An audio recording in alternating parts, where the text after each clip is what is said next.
This is GovExec Daily, where we bring you the federal stories that really matter. It's October 21st, 2021. I'm Russ John Fortunet.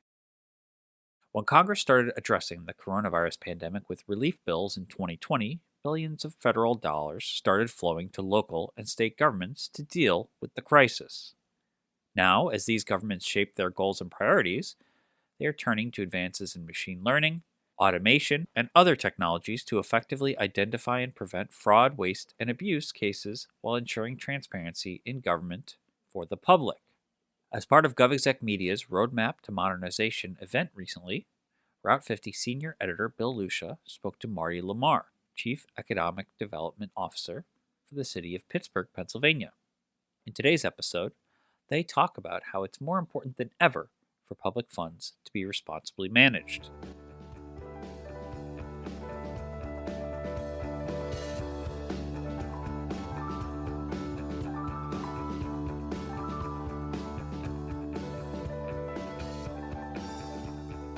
For federal agencies, the cloud is more important than ever when it comes to meeting the mission, and so is cloud security. AWS and Fortinet provide agencies with the tools they need to protect business workloads, both across on-premises data centers and cloud environments, providing consistent, multi-layered security for applications on-premise and in the cloud. Learn more about how Fortinet and AWS can enhance your agency's cloud use without sacrificing security at Cara.io/FortinetAWS. That's CARAH.io/Fortinet AWS.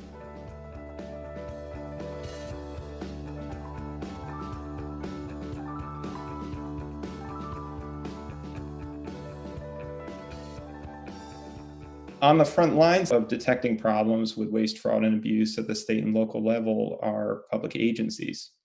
And that's why it's going to be great to get some perspective today from a local leader from Pittsburgh, Pennsylvania. Joining us, we have Chief Economic Development Officer for Pittsburgh, Marty LaMar. Marty's work is especially interesting because it spans areas like housing, urban development, as well as planning, licensing, and inspections in the city. Marty, I'd like to turn it over to you, and maybe to kick things off, can you tell us a little bit about yourself and the scope of your agency's work there in Pittsburgh? Sure. I have served as the City of Pittsburgh, Pennsylvania's Chief Economic Development Officer, as you explained. My biggest role is to provide oversight of two agencies within the city, that being the Housing Authority of the City of Pittsburgh, the Urban Redevelopment Authority of Pittsburgh, the Department of Permits, Licensing, and Inspections, and the Department of City Planning. In those roles, I oversee a collaborative budget of about $450 million and roughly about just over 300 employees. And so again, I have the day-to-day, well, not the day-to-day, but the strategic oversight of those two organizations and those two departments for the City of Pittsburgh. And I report directly to our mayor, William Peduto. Mm-hmm. And how long have you been in that position? I've been in this role for 20 months now, so roughly a year and 8 months. Oh, okay. So really been there throughout the thick of the pandemic months. I know more pandemic life in this role than non-pandemic life. So it is, I tell people all the time, it's all I know. So I've just had to learn how to function this way. And it has definitely been an experience to remember. Sure. Could you maybe tell us a little bit about what some of the key ways or main areas or programs where you and your staff need to be on the lookout for waste, fraud, and abuse in the departments you oversee? It's a vast area, but we drill it down and we look at permitting adherence to make sure that we're doing what we need to do on our end, because now we're issuing permits and we've had people who have been working from home. So we want to make sure they're doing the right thing. We also want to make sure the parties requesting the permits are doing the right thing. Inspection validity, again, people working from home and then you have some people that are actually working within the city and going to look at those particular sites and making sure that they're doing what they're supposed to do, as well as the developers. Housing subsidy utilization, That's all, and these are things. The first few things that I mentioned, as well as things that I will continue to mention, are things that we were looking at before, but it has become a bit more challenging now that we have this COVID life we live in. But to that point, the third thing is housing subsidy utilization, making sure that the parties that have requested housing subsidies and were issued them are abiding within the rules of the housing authority. Mhm. In the Department of Housing and Urban Development.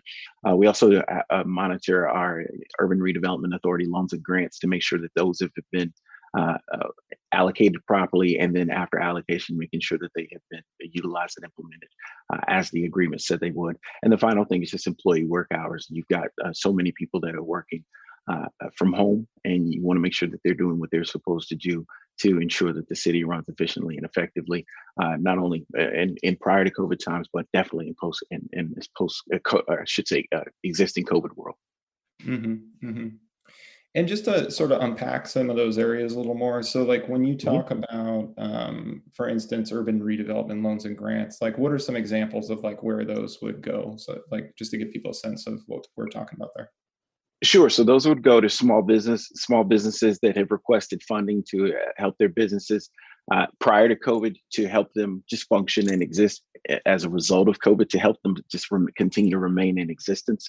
Mhm. But making the loans and grants of that nature, as well as loans and grants to organizations that are building affordable housing, Mhm. and are building vital businesses or organizations that will function in communities of need, or which are blighted communities, or even communities where you might have, for example, say excessive brownfields, but to help those communities come back to life, and so they obtain public dollars by way of a grant or a loan to be able to create different developments to bring those communities back to life, or revitalize them.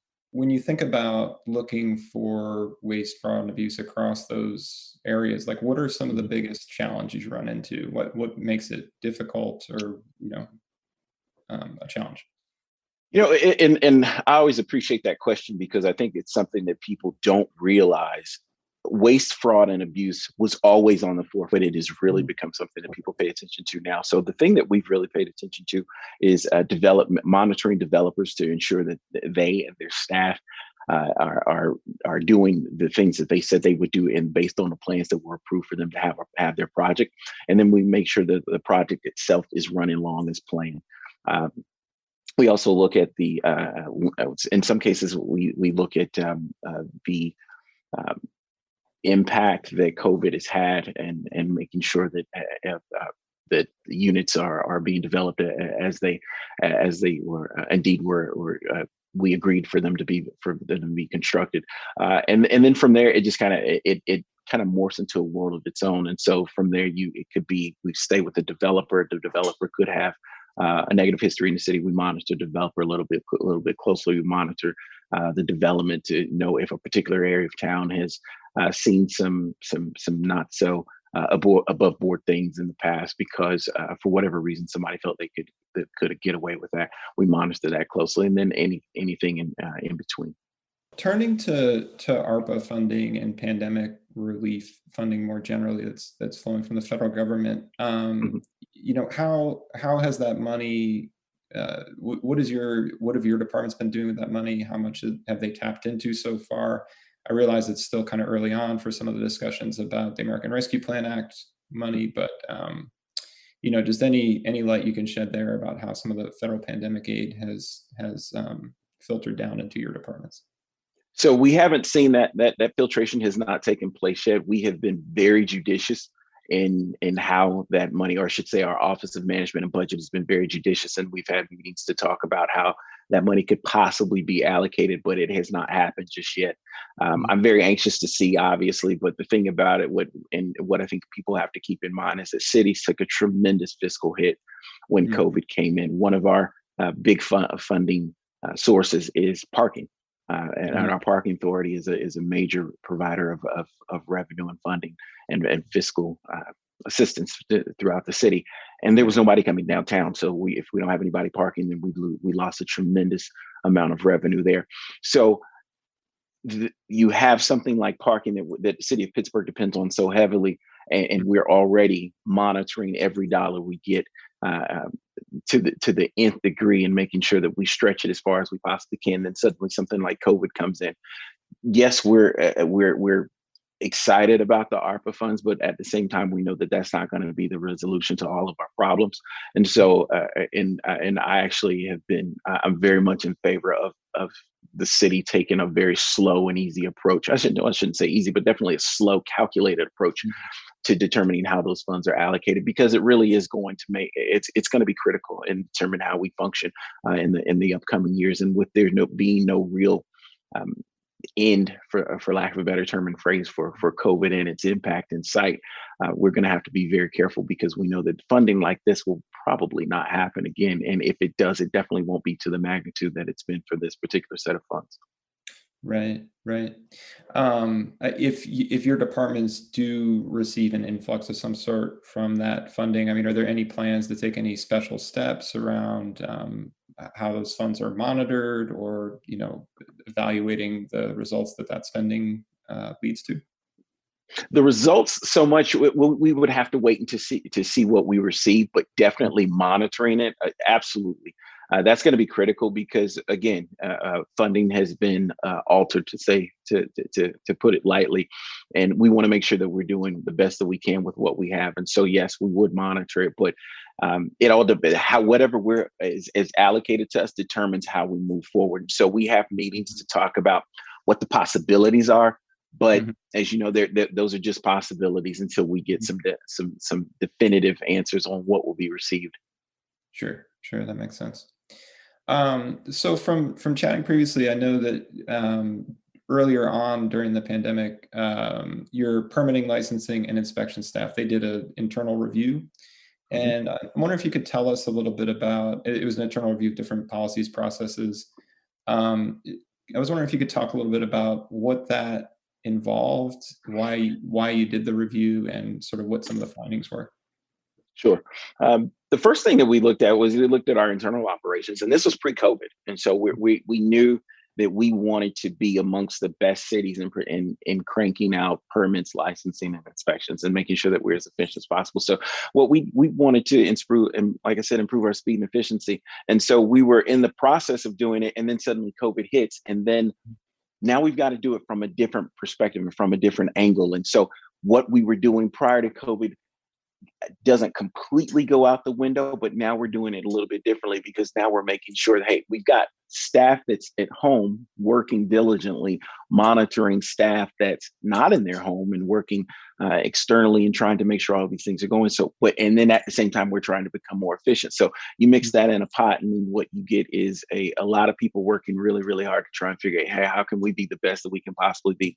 And the challenges have been endless. But COVID forced us to redirect our initial reformation. And so obviously what we've done is we've had to look at how we can be as efficient as possible. And that has in itself has been a challenge. But we looked at how long we take to get a permit out from the time it's requested, and what those internal hiccups are. And we were able to figure out that we had some communication challenges that we needed to resolve internally as well as externally. How are we communicating with one another? What are the messages that we're providing to the applicant, and how to get that permit back as quickly as possible? Do we have all the technological tools permitting us to process documents faster? So how could we reallocate personnel so that so many people don't have to touch a document? And so then thinking about it was what we learned is that documents were being physically touched when they didn't have to be. They were technological solutions that would eliminate the physical attention that was being brought to the document. And then from that, how do we take that person or persons that may have been in that physical loop where they're touching a document, and then reallocate them to something that will become more efficient? And so we figured out our communication to developers wasn't as concise, and it left room for questions, which delayed progress and left developers feeling frustrated. And we wanted to eliminate that, because we do want developers to be in Pittsburgh, and we do want developers to be able to tell other developers, hey, Pittsburgh's a city where you can develop or get the tools that you need to develop relatively easy, and then be able to go forth and do what they do best. And then the thing that was most interesting to a lot of us is that we needed to separate. And this is, we're talking about things that have been in process for a long time. So a lot of the people, much like myself and the people that were on the front lines, were working or peeling back layers that had been created when many of us weren't even thinking about working for the city of Pittsburgh. And so from that, we were able to figure out that commercial and permits needed to be separated, as the requirements have vastly different characteristics. And so, as I mentioned before, you could have someone that wants to come in and build an addition to the city skyline in the very same line as the person that says, hey, you know what? I've been trying to build an extra garage or a shed in my house. They're in the same line. They shouldn't be in the same line, but at the same time, and they're literally going through the same channels. And you're saying, wait a minute, this doesn't make any sense. So let's separate the two and make sure that we provide a more efficient experience for each party, as different as they are. But let's make sure that we're planning for both. Right. As we talked about the different types of programs your departments oversee, I mean, the scope is really wide ranging, to say the least. And so I'm wondering, like, when you think about oversight across those different programs, given there are so many and so many people doing so many different things, what are some of the ways you prioritize? I mean, do you just look at where like the greatest dollar amounts are going, or do you factor in other things into your thinking, like, equity concerns or like efficiency concerns, like we're talking about with One Stop PH? Like, what are some of the ways you prioritize? So really, I think it's a few things. First and foremost, is all of the above, the things that you were saying, but I have to go back and look at what's in the best interest of the city now into the future.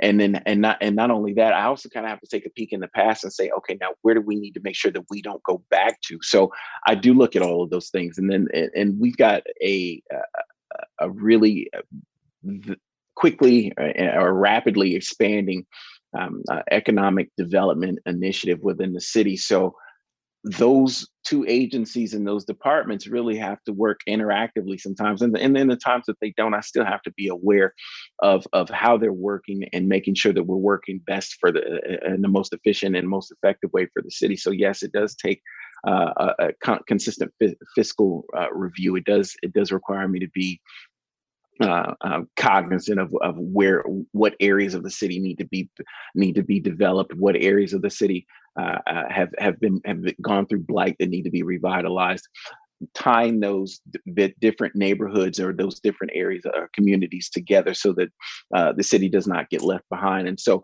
I really do think it's kind of a thing of where I always try to say, let me lead with Pittsburgh in mind. And as long as I keep that at the forefront of my thoughts, I tend to move in the right direction. But it really is a thing of making the city first and trying to do what's best. And so sometimes it looks a little different. Again, those departments can work. They can work together, and then they can work they can work independently. And then if that's the case, then I have to redirect my thoughts and how it best impacts that particular agency or department. But it really is it's a juggling act, and then I think it just kind of have to be keep the city first, and that tends to lead me in the right way, in the right path. And so I guess one of the last things I'll ask is, when you think about kind of where you're at in terms of having the tools you need to do different kinds of oversight, detect waste, fraud, and abuse, things along those lines, what don't you have that you would like to have? So, I mean, is there certain technology you don't have? Is it just a question of it would be great to have more staff? And, is it just like budget constraints? Like what are some of in an ideal world, like what are some of the things you would have to make your work easier or more efficient on that front? Definitely. We'll start with technology. I think you can't. I'm a huge fan of it. I don't think you can really get enough of it, and so you've got to make sure that it's always in place. Be that as it may, there are fiscal restrictions, and so we can't have all of what we need. I think the technology. I would really like to be in the position where the technology would give us the opportunity. If we had the technology, it would give us the opportunity to determine what positions need to exist. So now we can take a perspective of we have among the best technology available, and we do that in looking at cities that have already established themselves and as leaders in terms of development, and leaders in terms of permitting, and leaders in terms of city planning, and then from that be able to deduct how much human resources we need, and how do those jobs change so that we can begin to reshape the job descriptions for those individuals that are leading or that are taking those tasks and implementing them every day. And so it really is kind of looking at it, how do you back your way into that particular number, those perfect scenarios. And of course, I know that they're not going to be perfect, but I really do think that would be something that would assist us and allow us to be more effective if we could work from that perspective and not have to say, okay, we've got the people, but how do we get the technology? Because we live in a world now where there's so much capability by way of technology. Having it and having amongst the latest additions determines how our workforce is laid out. And that's not to minimize positions. I want to make sure I specifically say that. That's not to minimize positions. But if we had technology that could take the place of what people do and reallocate those human resources elsewhere, I think we could be so much more effective. And so that's something that I would love to be able to do. And one of my rally cries as we talk about the future and how I'd like to be able to move those two organizations as well as those two departments forward. Right. So not necessarily looking to technology as a way to replace workforce, but looking for ways that it can really augment and empower people to do things that they maybe don't have the time or resources to do now. Absolutely. Marty, Okay. I want to thank you for taking the time today, and I think we had a great discussion. Thank you. Thanks for listening to GovExec Daily. Our show was produced by Adam Butler. We want to thank Route 50's Bill Lucia for talking to Marty LaMar on the program today. Our music is the song Signals by Catfish Dancing. Be sure to rate, review, and subscribe on Apple Podcasts or Spotify or wherever you get your podcasts. You can email us any feedback at podcast@govexec.com or hit us up on Twitter @govexec. We'd love to hear from you. Now stay tuned for a message from Fortinet and AWS.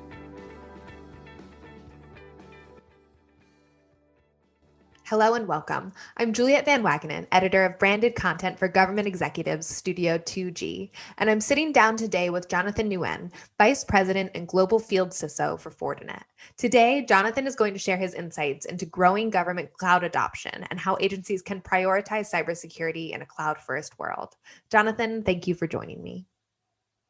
Thanks, Juliet. Great to be here. Let's get right into it. What is the current cloud landscape and how do you expect it to change in the next few years for government?